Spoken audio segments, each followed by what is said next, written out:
Hello and welcome to another spiritual learning video.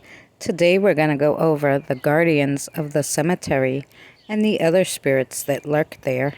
The guardians of the cemetery are appointed by the higher-ups as soon as the first body is buried in the cemetery.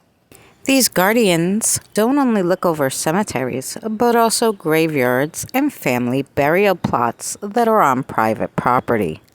Every 300 years or so, the guardian has to go recharge and rest. Another guardian takes over. Some cemeteries have multiple guardians. Why do the burial grounds need guardians to protect them? Well, from all the spooky stuff in the cemetery.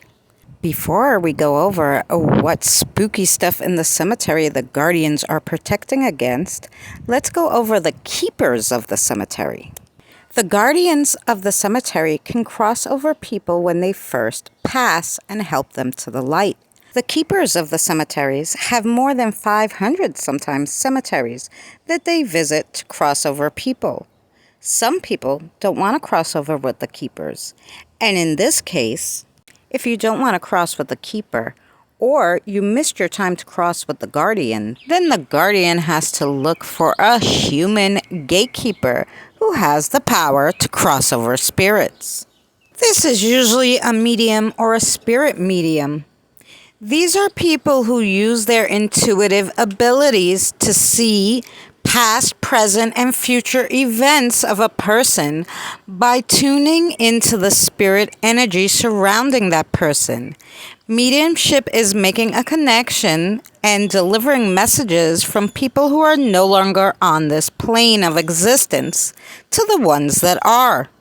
These guardians have a lot of work to do. Not only do they have to cross over people or find someone to cross them over, but they have to watch the cemetery from all the things that go bump in the night. The guardians will protect against cryptids that may wander into the cemetery, like wendigos or dark wraiths.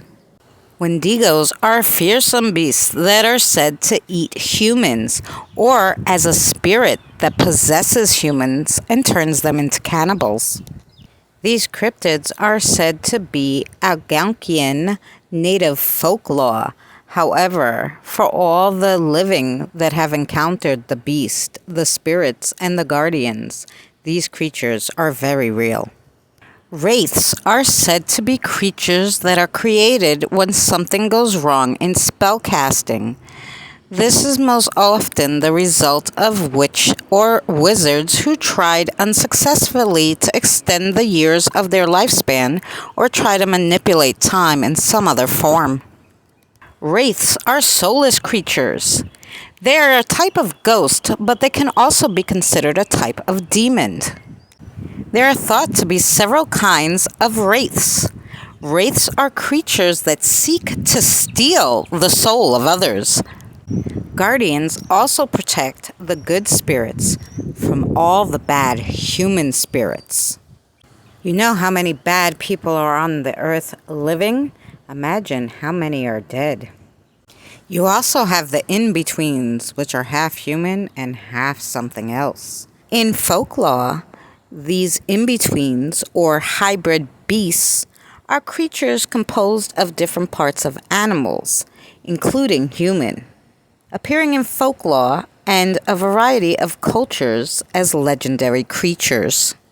Then you have your everyday run-of-the-mill bad spirits.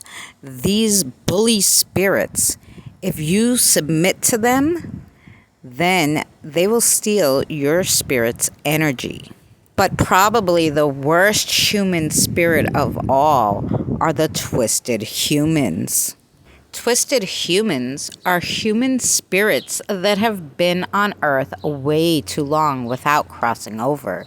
They have lost all their humanity, but they still have their freedom of choice, and because of that, it makes them very dangerous.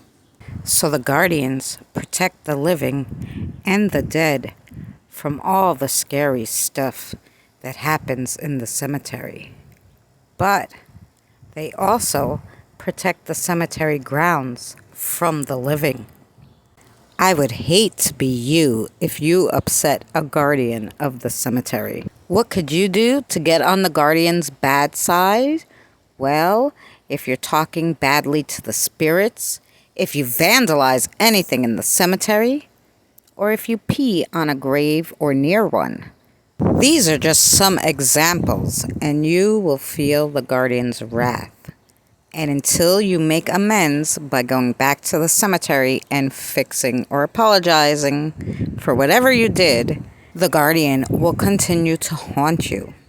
A common misconception is that all burial grounds are blessed and sacred. They are whenever it's possible, but not all of them. That doesn't mean that you'll find any demons in the cemetery. They rarely ever go there. If you're planning a trip to your local burial ground, let me give you some graveyard etiquette that will keep everyone happy. It's always a good idea to bring the spirits an offering. The most common offerings are coins, but you could bring flowers, herbs, bread, baked goods, apples, even liquor. We like oranges ourselves. Don't take anything from the cemetery without permission. If you need to take something, a good method in asking the spirits is a simple question on the pendulum or the spirit rods. You can also meditate on the answer. If you see headstones that have leaves on them or things that fell on them, clean it up. And whatever you do, don't litter. And if you see litter, pick it up. Play nice with the spirits. Don't be rude. Also, don't sit on headstones. This etiquette that I mentioned comes from Western traditions of post-mortem respect. It's not a hard and fast list, and when visiting a cemetery specific to a certain culture or religion, it's always a good idea to follow their customs and respect the spirit's way. What types of spirits are guardians? Well, it could be gargoyles, wolf spirits, elementals. There's all types of different guardians, so be aware on your next visit to the cemetery.